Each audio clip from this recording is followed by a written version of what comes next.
Hello, everyone, and welcome to the program Talk Sports on Global Television. I am Samuel Odi. Many thanks for joining on today's edition of the program as we delve into the world of sports, bringing you sports updates, highlights from matches being played, and also transfer rumors, transfer gossips, as well as players stopping and athletes breaking and setting record in this world of sport. Also having conversations around the city, Abuja City League, Basketball City League that is ongoing, and then the playoff series will be coming up in the month of June. And also we'll be having that conversation futuristically, and also about playoffs also coming up in the month of June and July respectively. So we'll be having this conversation. Again, we'll be bringing you updates as the Flying Eagles of Nigeria have been drawn up in a group ahead of their World Cup Championship that will be kickstarting in September all through to October. We'll be looking at the group. We'll see what they need to do differently to help them win games and win crucial matches based on the fact that they didn't get to win in just the under 20 African World Cup, African Cup of Nations that was played in Morocco. So there's a few that needs to be corrected from the squad. And then Aliou Zubairu, the head coach, said he would be overhauling the whole team. But on the other note, he has gotten advice from his assistant coach and other technical guys that overhauling the whole team isn't going to be the best option, isn't going to be the way forward. I think bringing in new guys is welcoming, but taking away the whole squad is a problem. So now, based on the fact that there's synergy that these individuals have built already, so it's going to be good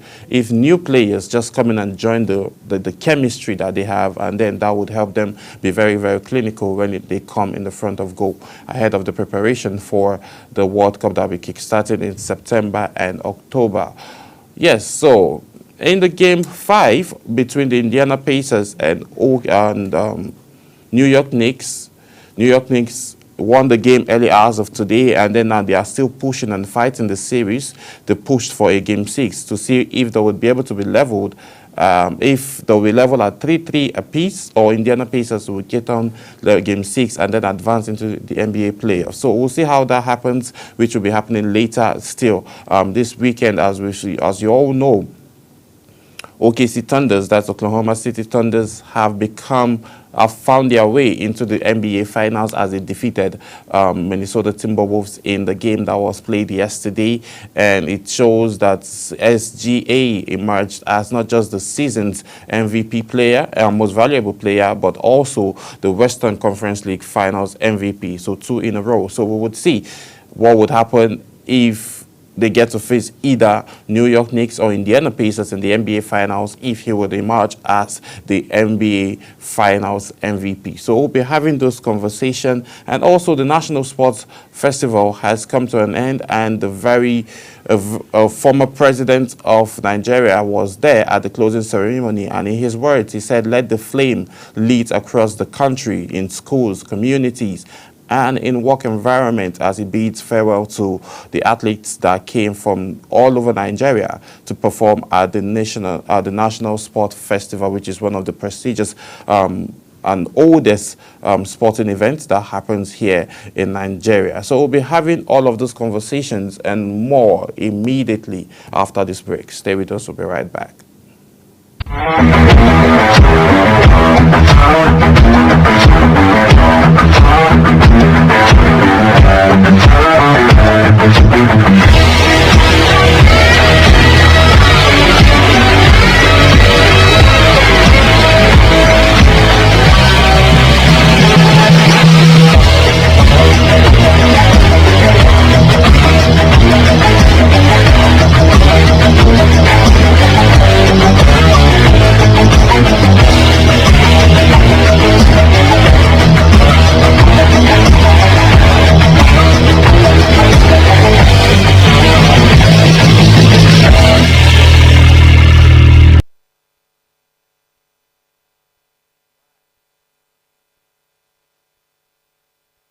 Yes, many thanks for staying with us. And if you're just joining, this is Talk Sports on Global Television, and we are getting set, or we are set rather, to dive into the conversation of today. We'll be starting from the home front as always, as Team Delta, the former champions of the National Sport Festival, now defended their throne and they have won the overall of this year's 2025 National Sport Festival that was tagged Gateway Festival in Ogun State. And then the emerged winners again as Team Delta. Team Delta on Thursday emerged the overall winners of the 22nd National Sport Festival in Ogun, securing a total of 122 gold medals, 96 silver medals, 105 bronze medals. This gave Delta a total of 323 medals, placing them at the top of the final medals table at the conclusion of the festival. Baya also finished second with 92 gold, 62 silver, and 70 bronze medals, amounting to 224 overall. Ogun State, the host of the festival, came third after winning 90 gold, 64 silver, and 78 bronze medals, totaling a number of 232. Rivers State maintained fourth place with 74 gold, 56 silver, and 63 bronze medals, giving them a total of 193, while Edo came and finished in fifth position, having won 63 gold, 96 silver, and 115 bronze medals, totaling a medal of 274 overall. The final medal table was revealed back when they came to Ogun State because they were one-time former defending champions, and now they defended their crown and their throne, and then they went back home all smiling again. So Deltans are very, very happy, and they are celebrating. And in the spirit of celebration, still an encouragement. The former president of the Federal Republic of Nigeria, Olusegun Obasanjo, had this to say. He said, "Let the flame continue to shine across Nigeria." This is coming from the former president, Olusegun Obasanjo, as he charged management of the National Sport Commission and other Nigerians to allow the flame lit by the National Sport Festival to continue to shine across the country. Obasanjo, who made this call in his remark at the closing ceremony of the 22nd National Sport Festival, tagged Gateway Games 2024, said, "The flame should be made to burn in schools, communities, and institutions, and in every young Nigerian's heart that is determined to contribute to the nation building." Former president said, "I address you tonight as a beloved son of Ogun State, as he performs this task, and also paid his respects to His Excellency, the Governor of Ogun State's Prince Dapo Abiodun in this regard." So looking at it now, it's very, very interesting, and we've seen that this chapter has come and it has closed, and we saw new talents being birthed on the field of play, and this shows that the future of sporting activities in Nigeria, it's in safe hands. But another thing that would make sure for us to have these activities very, very secured and safe is when these athletes get their monies, their allowances and all, because just yesterday before the end of the tournament, the festival, athletes from Ogun State were actually protesting at at 5 a.m. in the morning about the delay of their pay, the pay of their allowances. But now we're seeing that celebrations are ongoing, but we'll confirm reports if their allowances have been paid. For us to have a very prosperous and a very healthy sporting activities and commission in Nigeria, athletes' welfare needs to be top of the priority, so as they would be able to come out wholeheartedly and represent Nigerians, represent states, and also advance, go into international communities and international competitions and wave the green, white, green flag higher when they get to, win prestigious medals and set world records. So moving away from athletics and also National Sport Festival, let's have a quick conversation around Nigerian Professional Football League, as Ndeye leaves Eyimba after a short spell. as transfer windows are opening just internationally, the same thing is also happening locally because, the season has come to an end and, players and teams, rather, are looking to make a certain corrections on, what they would have done differently, players that they would have signed earlier in the season or during the January transfer window, they would have been able to, that would maybe having those players in their mix, in their team, would be able to help them win. So now if a total of overhauling is kind of happening for those that their contract has expired and those that, are looking to get fresh legs into the team and, impute a new ideology into them of winning games. Now, on that note, it's happening still here in the Federal Cup in Nigeria, basically, where Ndeye leaves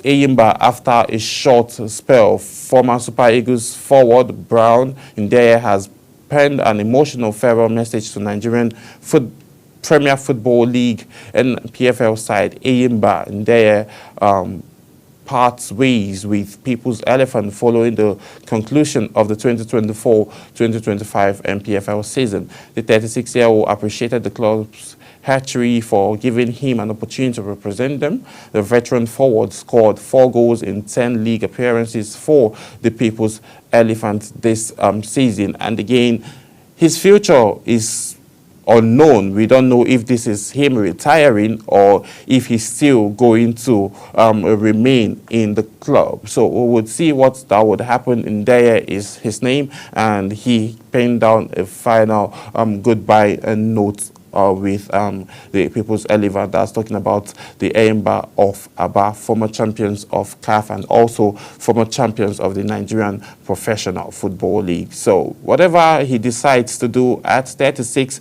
we've seen players retire around those age. So if he's saying goodbye to football, he paid his tribute to not just to Eyimba, but to the Super Eagles of Nigeria, as he represented also in the African Cup of All Nations, and he paid his dues during that spell. He was crucial, and we saw how amazing he was during his time with the Super Eagles. If this is goodbye for him for football, we wish him well with whatever he was looking to, carry on about with. So we would see how all of that would pan out for him, and definitely we'll get you updates if he gets transferred or he joins another team. So moving on, ahead of the 2025 on the 20 World Cup qualifiers, Flying Eagles have been drawn in Group F with Colombia, Saudi and Norway. Nigerians Flying Eagles have been drawn in Group F with Colombia, Saudi Arabia and Norway for the 2025 FIFA Under 20 World Cup. The draw ceremony took place in Santiago, Chile in the early hours of Friday, early hours of today. Actually, that was when it happened. The Flying Eagles were placed in pot 2 for the draw. The top 2 teams in the group will make it to the round of 16. Two-time finalists, Nigeria qualified for the World Cup after finishing third at the African Under-20 Cup of Nations in Egypt earlier this month. South Africa, Morocco, and Egypt are the other teams and other African countries that will take part in the competition. Chile will host the competition from 27th of September to October the 19th of October 2025. So looking at this now, the Flying Eagles know the guys that they'll be facing, and again, corrections will be made, as Aliyu Zubairu says he's looking to overhaul the whole team, but we are just looking that doesn't just happen. He brings in fresh legs and mix them. Maybe if he wants to let some players go, that's good. He can let some go, or maybe have them graduate into the Super Eagles. But if not, I think they can be able to find a way they can get fresh legs and then mixed up so as they would be able to be very, very clinical when they come in the front of goal, because we saw how, they weren't so clinical when they were playing South Africa in Egypt and the just concluded African Cup of All Nations for the Under-20 Flying Eagles. So we saw how they were not so clinical when it comes in the front of goal, and that is where they have so much work to be done. The midfield is looking okay. The defensive line is looking okay, but more work can be done in those angles too. But where there is so much work, it's going to be in the finishing lineup. That's talking about the strikers. But during this time, we've seen this squad has normally over time, this squad, the Flying Eagles squad on the 20, has produced lots of players. We saw Victor Osimhen when he was still playing in this category. He was very, very crucial, and he was scoring, very integral at the time. And his results and his reputation, perceive him, because teams now all over the world are trying to get his signature because of how amazing he is as a striker. So we're wishing them well, and also we're happy to see that they are advanced for this World Cup that will be coming up shortly this year. Preparations are ongoing already for the Flying Eagles, and hopefully they would make Nigeria proud at the World Cup. So moving on, and still talking about football and Nigerian sports, we are looking at Unity Cup 2025 as Ahmed Musa leaves the Super Eagles camp after substitute appearance against Ghana. The Super Eagles captain Ahmed Musa has left the team's camp after the Unity Cup in London due to personal reasons. Musa only returned to the national team after first time since the 2023 African Cup of All Nations last year. After a couple of years ago, after the AFCON, the winger stopped playing for Southport, and his lack of fitness meant he did not play for Nigeria. Musa eventually signed for Kano Pillars in Nigeria Premier Football League last October, and he has been regular for the team since then. He scored 10 goals and provided 2 assists in 23 appearances for the former MPFL champions. Eagles' new head coach, had then invited him for the tournament in UK, where he played in the 2-1 win over Ghana on Wednesday. Musa came off the bench in the 62nd minute and put up a decent showing following the victory over the Black Stars. Nigeria will play Jamaica in the final of the Unity Cup on Saturday, but the former Moscow star will be absent for the game based on family reasons. So we just hope that he, whatever it is that made him have to leave, it's just so is well and he is okay, because no report is coming out to the major reason why he actually left. But in his words, personal reasons are why he had to, leave the camp. So will he be missed that much? No, I don't think so. I don't think he will be missed that much, because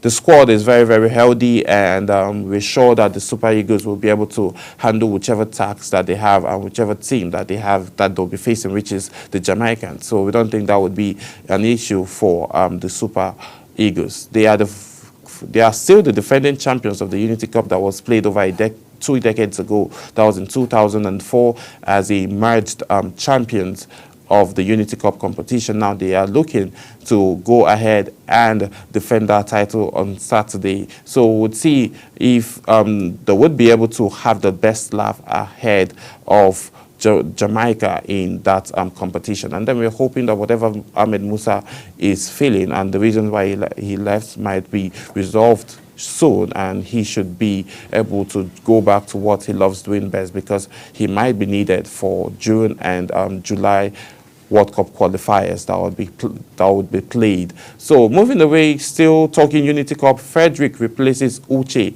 in Super Eagles squad. Brentford defender Benjamin Frederick has replaced Christos Uche in Super Eagles squad for the Unity Cup Invitational tournament. Uche failed to secure the entry visa to the United Kingdom for the competition. The Qatar striker is now expected to link up with the Super Eagles in an international friendly against Russia next Friday. His replacement, Frederick, trained with the team on Thursday night. The centre-back was outstanding for Brentford and the 2024-2025 seasons, and it was named the Bees Young Player of the Season. The Super Eagles will face the Reggae Boys, of course, on Saturday for the Unity Cup finals. So we would see how key it's going to be for Frederick to be able to, be outstanding for the Super Eagles. So we're cheering and then we're wishing all of them well. We'll be going on a quick break, and when we return back, we'll have a quick conversations around transfers. So stay with us, we'll be right back.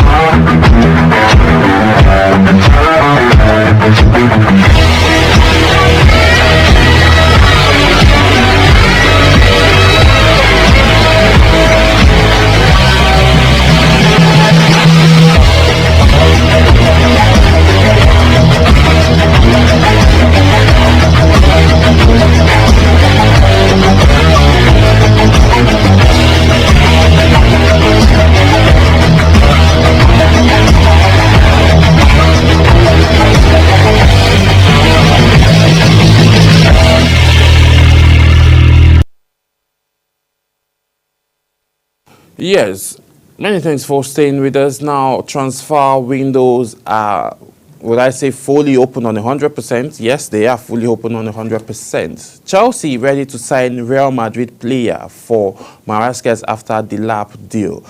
Chelsea are keen to rival Arsenal in the race to sign Real Madrid winger Rodrigo for their manager Enzo Mahrez this summer. Rodrigo is very, very crucial, and we know how magnificent sense that young fella is when it comes to playing for Real Madrid. So playing for Real Madrid, that says they want to build around a young player. Will Xavi Alonso let a player like Rodrigo? I don't think that is possible, but anything is possible in the world of sports. Now, let me still give you the juicy story of the whole conversation. This is coming after Chelsea reached a deal to sign Liam Delap from Ipswich Town. Rodri's future with Real Madrid remains unclear, with reports in Spain claiming the 24-year-old had grown unhappy with his role at the Spanish La Liga giants. The former Santanos player could still leave Santiago Bernabeu this summer. Rodrigo is still awaiting talks with the club's new manager, Xavi Alonso, to discuss his role in the squad going forward. The Brazilian international could be available for £6 to £7 million this summer. During this summer's transfer window, Rodri has several clubs interested in him from the Premier League, especially Chelsea and Arsenal. Chelsea are keen to strengthen Mahrez's squad after they secured the qualification for next season, Champions League, and also won the UEFA Conference League. So looking at this now is actually going to be very key for him or for Chelsea to sign him based on the features of matches that they'll be playing next season. Because you have the Champions League, you have the Premier League, you have Europa, and you have the Europa Conference League still. So now they're still going to decide if they're going to be in the Europa or in the UEFA Conference League, because we're going to see it's not possible that they'll be, in all of these leagues at the same time. But will this man, Rodri, be very integral and fitting properly with Chelsea? I think he is, because currently, from the reports that's reaching us, he says he is not happy currently, and then he hasn't had conversation with Xavi Alonso. Maybe at the time he does, if it goes well, then he might remain in Real Madrid. But if not, if he doesn't leave at the end of this summer, then come January transfer window, there might be a high chance for him to, say goodbye to Real Madrid, but we'll see what happens. But for Chelsea, I would actually want Chelsea to sign him, because if he comes in, I think the workload on Cole Palmer would reduce. Nono Madueke as well will obviously be coming off the bench, or he might just get traded, because he cannot bench Rodri, not at all. And also, looking at all of this, I think he's actually going to fit in properly with the Chelsea squad. He's also going to fit in well with Arsenal, but Arsenal, I think Arsenal needs a striker more than they need a winger at this point. I think Arsenal needs a striker more than they need a winger, because their wingers are actually very, very good, as you all know. So I think they need a striker more at this point. Moving on, still talking transfers, Chelsea and Arsenal again joins Arsenal in pursuit of Groenkeers. Chelsea have joined Arsenal in the pursuit of Sporting CP's Victor Groenkeers. That's talking about a striker now. This, I agree with Chelsea to go ahead of them. Arsenal also to be in the pursuit of a striker for this summer, because the absence of a striker, a proper striker in Chelsea and also Arsenal, didn't pan out well for them because, like I always say, if Arsenal had a die-hard striker, I think the results would have been different for the EPL standings and also for the games that was played between the Champions League qualifiers that was played between Arsenal and PSG. There might be a difference, but they didn't have a killer striker that would be in that 18-yard box and 16-yard box making trouble in the presence of those defenders. They didn't have that guy. But still, Chelsea and Arsenal are still in conversations chasing for Victor Osimhen. Now, Victor Grönke is also someone in their mix. Arsenal have already held talks with Grönke's agent in Lisbon last weekend to sign a 26-year-old. And also, it was reported that the Gunners had tabled a proposal worth £58.7 million pounds for Grönke's signature and already to give the players a 5-year contract worth 110,000 euros weekly. But Portuguese outlet reports that now reporting that Arsenal's Premier League London rivals Chelsea and Serie A giants Juventus have both approached the Sweden international this week to find out about his present status at Sporting. Grönke has been impressive for Sporting since joining them from Coventry City in 2023. He was linked with a move to move away from the club last year at the end of, but ended up staying for another season. However, but with the latest development, the Sweden now has a big decision to make this summer regarding the future of Sporting. So if he would continue staying there or he would want to leave, the chances are so much that he might want to leave because he obviously wants to play Champions League football. Chelsea is the squad for him. Juventus is also the squad for him. And Arsenal, on the other hand, are still the squad for him if he wants to go there. But would he fit in? He's definitely going to fit in, but I have questions around Juventus if he would be able to fit in there properly. So still on, moving on now from transfers. UEFA Champions League, you all know that in the next couple of hours, less than 24 hours, the UEFA Champions League will be ongoing live in Munich, and this will be happening tomorrow, Nigerian time, 8 p.m. as PSG will be taking on Inter Milan in that prestigious competition. And again, reports reaching us that PSG have arrived at Munich and they are getting themselves ready for the competition. Lineups will be coming up shortly, and also players are getting themselves ready to feature in this prestigious and beautiful event. Who would take it now? PSG has never won the UEFA Champions League. The last time Inter Milan won was in 2010 with Mourinho. Now, who wants it more? It's going to be a night of amazing football, a night of action and emotions and fans reacting, and all of that will be happening. You know, the thrills and everything that comes with sports, everything is going to be happening that night. But for me, I would want the match to drag into the 120th minute, and let's have all of those chills and then advance into the penalties. And then at that point, we would know who the deciders will be. When it gets down to penalty, anybody can get it, but anybody can win it. But if we get to see good level of beautiful football, maybe in the 90th minute, we would have a decision already of who would emerge champions of the 2024-2025 UEFA Champions League between Inter Milan and PSG. The basic is the best attacking team in the world of football as we speak now is going against the best defensive team in the world of football. That is PSG, best attacking team, and then Inter Milan, best defending team. So we would see how all of this will pan out and how these teams will, what they have secretly, what the coaches have secretly that they would, use to win the game. So moving away from football, let's talk basketball, where Knicks beat Pacers to keep NBA Finals hope alive. Jalen Brunson secured 32 points as the New York Knicks